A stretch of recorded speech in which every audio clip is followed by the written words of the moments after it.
Next on The Potter's Touch. Let me inform you quite clearly and emphatically that it is hard to be a man. That's why most give up on it, most quit, most faint from it, most fall because of it, and almost all of us die trying to do it.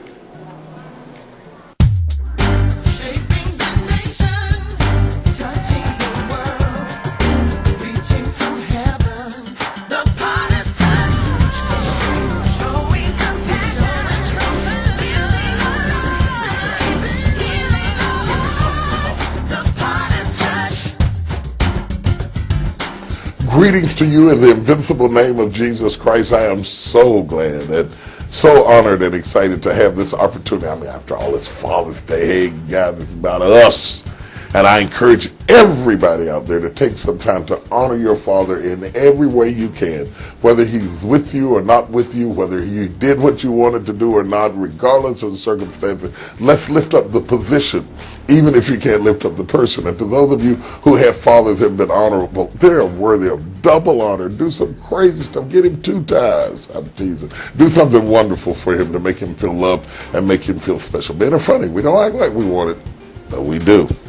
And in honor of those men and those special men who are fighting or have fought through all sorts of things to be there for someone and who love God and love their faith and love themselves. That's a part of loving God, is learning how to love yourself. I'm going to take you back to something I did when I was on my tour for He Motions and dedicated to the men, even the young men, about to be fathers, will be fathers, shall be fathers, spiritual fathers. Sit back and be blessed.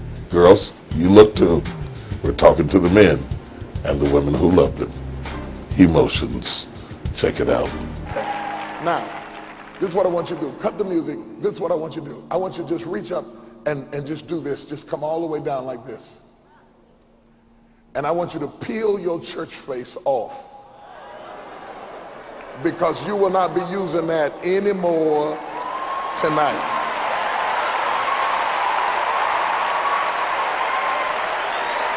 All of your titles and all your evangelists got it going on. Deacon, I'm the chairman of the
all of that can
literally all around the world. Through our television ministry, we've covered 4/5 of the globe. There are very few continents that I haven't been on preaching the gospel of Jesus Christ. I've been there and done that.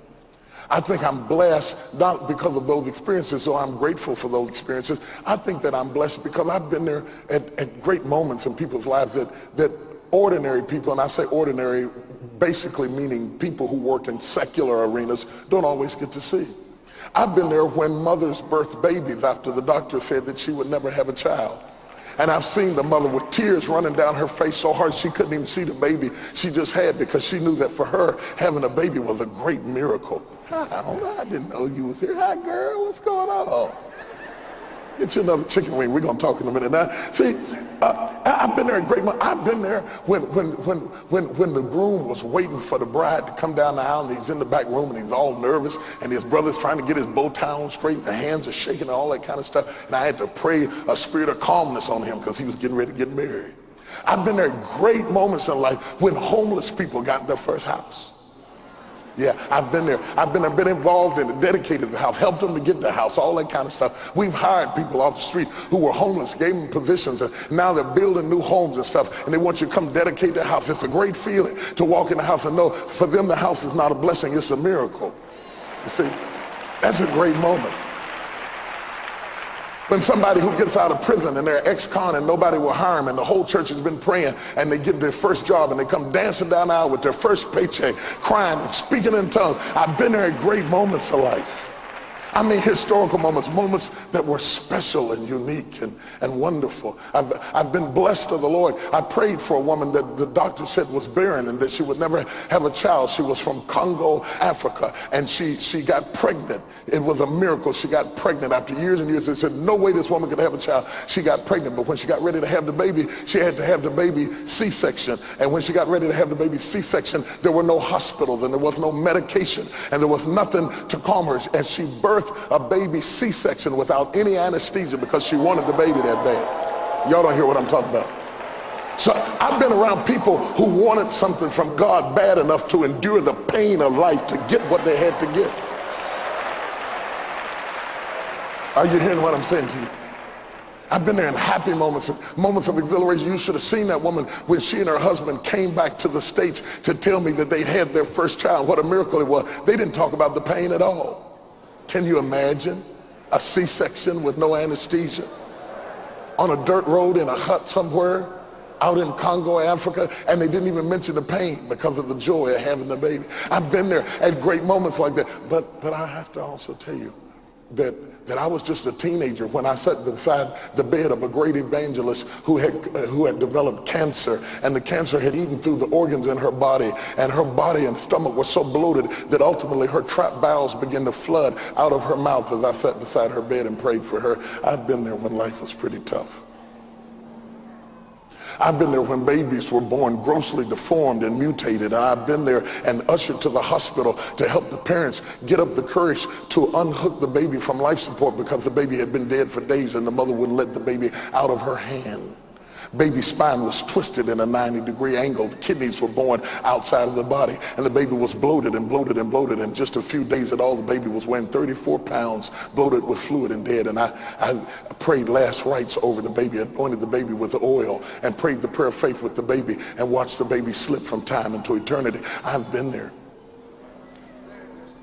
I've been there when the divorce decree was final and the person that I couldn't stop from getting the divorce suddenly found out that they weren't as happy about the divorce as they thought they were. I've been there when couples had to come in my office and tell the truth. And one of the hardest things there is in the world to get church people to do is to tell the truth.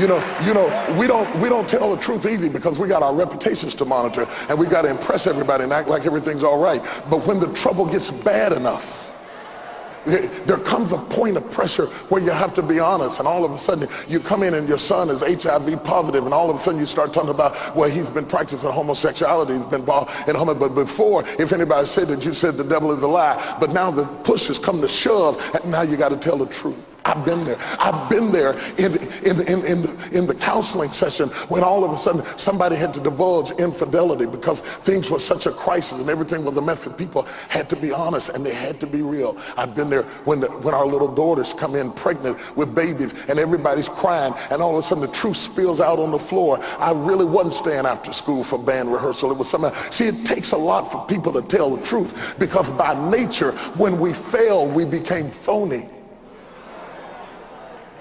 And so when you have an opportunity to see people at good moments and bad moments and moments of crisis, and all of a sudden the pastor and his wife who are standing up every Sunday who said, Jane and I are so happy to be here today. Aren't we, Jane? Oh, yes, Fred. We've been interceding for the saints all around the world, and we just believe that everything. Oh, yes, honey. I sense the Lord is giving you a word right now.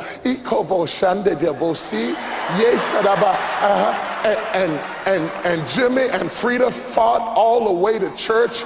He called her a slut in the parking lot. She called him a low-down, dirty dog. But when the cameras came up, we are so... Aren't we glad to be?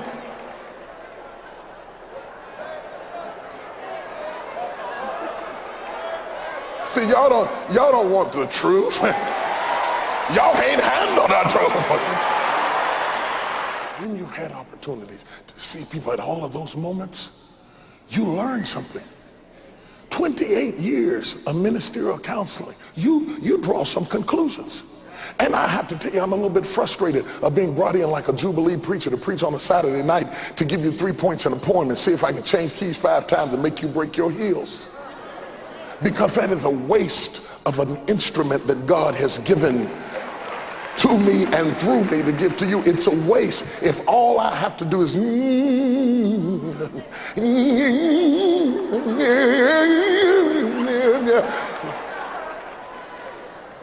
traveled around the world, born on the side of a hill in a little raggedy house. The edge was hanging off of a cliff by a 4x4 post. If you'd have kicked the post, the whole bedroom would have fallen on the backside of the house. But it was the best my parents had.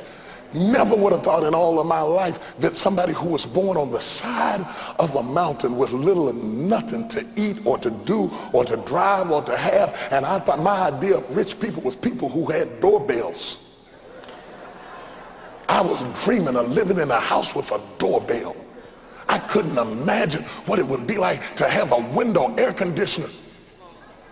We had a fan didn't have no screen in it. Oh, y'all don't know what I'm talking about. Y'all city folks. Fan turn around backwards. You had to get a system. You put one fan this way, another fan that way. I don't mean them nice fans y'all bought down here at Murphy Mart. I mean the kind of fans where daddy had to put electric tape around the cord and splice it. And sometimes the fan would stop and you had to shake the cord. Y'all don't know what I'm talking about. I'm talking about the black and white TV set with the hanger hanging on the top of it and the foil around the top. That's how I grew up. Y'all don't feel me up in here.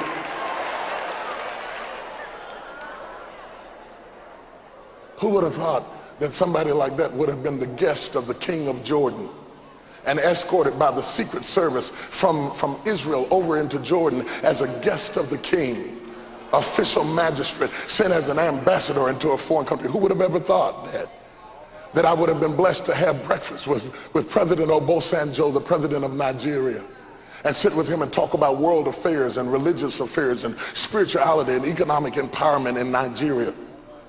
Or be summoned by the former President Lawrence from Ghana to sit and talk with him about economic empowerment for Ghana? Who would have ever thought that somebody who was raised like that, somebody who was ashamed for the teachers to come to his house because we didn't have grass in our front yard,